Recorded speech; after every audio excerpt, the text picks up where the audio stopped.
เอาค่าน้องๆเขาต้องเซ็งค่ะตัวที่หนึ่งเลยนะนี่เป็นก้าแพทนะน้องนะ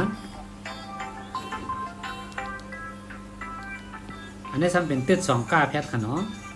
อันนี้ซ้ำเป็นตัวคอยก้าแพทค่ะ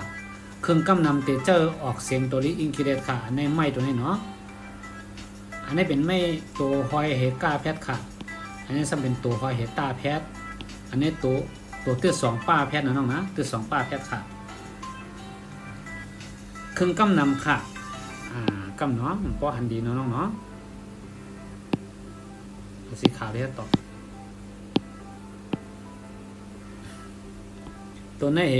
ตัวไหนไม่ตั้งโมตั้งเสียงนะน้องนะ เพราะเป็นตัวเสียงเตี่ยมเตะใกล้ออกเสียงจำเตอเพราะเป็นตัวเสียงสูงได้เสียงเพราะเป็นตัวเสียงสูงนะน้องนะเสียงสูงในเหตุเสียงกลางเป็นเสียงยักษ์เสียงมดขาน้องขับด้วยเลยนะเหมือนเจ้าตัวนี้ค่ะสออกออกว่าสอบออกเสียงยักษ์นะน้องนะตัวนี้ค่ะตกค่ะตอกอตก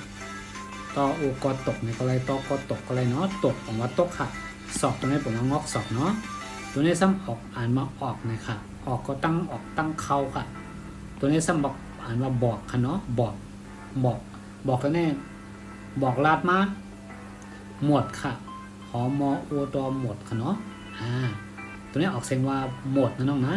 หมวดตัวนี้เป็นจุ้มค่ะห้องว่าหมวดหมู่ก็เป็นจุ้มหรือจุ้มนั่นเนาะตัวนี้ออกเสียงว่าโปรกค่ะโปรกในกล้ามใต้ห้องว่าเป็นปกล้วนปกเนาะจดค่ะตัวนี้ออกเสียงว่าจดเนาะจดในหมายถึงว่าเตรียมเก็บไว้ค่ะตัวนี้ออกเสียงว่าโดดค่ะเนาะโดดนะคะโดดแน่เบียนคำค่ะหมวดค่ะเนาะตัวนี้ออกเสียงว่าหมวดค่ะแบบพิมพ์วัดวันน้ำปลาของพวกเราค่ะตัวนี้ออกเสียงว่าโปรดค่ะเนาะโปรดค่ะปาราเนาะปาราโปรดค่ะเนาะโปรดเธอโปรดมาหาหน่อยแค้นโตมาหาความโปรดนี่ผมว่าแค้นโตเนาะตัวนี้ออกเสียงมาหลบนะน้องนะป้อมมีหอหีบมันได้ออกเสียงมาลบค่ะเนาะตัวนี้นะป้อมมีหอหีบที่ออกเสียงมาลบนะน้องนะตัวนี้ออกเสียงมาสงบค่ะสงบผมว่าหลบตัวนี้ผมว่าปลายสงบตัวนี้ผมว่ามันเย็นสิอันนี้ออกเสียงว่าขบนะน้องนะขบค่ะ1 ขบ 2 ขบ1 ปี 2 ปีตัวนี้ออกเสียงว่าตอบนะน้องนะตอบค่ะตออปอตอบเนาะตอบหมายถึงว่าความถามแต่ได้มีความตอบตัวนี้ออกเสียงว่าปลอบค่ะเนาะปลอบค่ะปลอบใจก็เหมือนอย่างว่าการลาเธอก้นนั้นเธอเจอมันดีขึ้นไหมกัดช่อมันห้องมากัดช่อเจอมันเนี่ยค่ะเนาะอ๋อค่ะ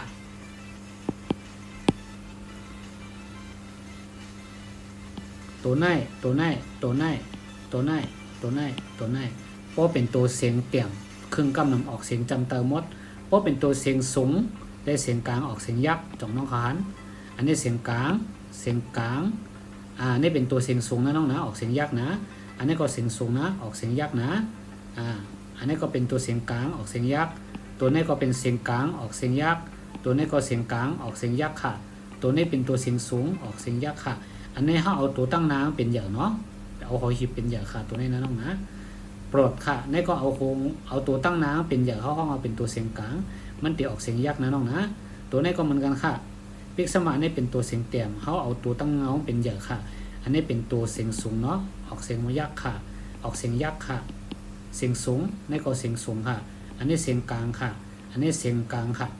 น้องๆเขาป้อหันให้ไหนเฮ้ยคู่กำเดียวเลยเป็นเสียงกลางเลยเป็นเสียงสูงเฮ้ยตวงเลยที่ไหนกำเดียวเนาะที่มันหยาบขึ้นที่ไหนค่ะมันตีตังเอาที่จัน2ขึ้นนะน้องนะเพราะว่าน้องๆเขาก็เราเตียนอยู่ในจันเงาเลยจัน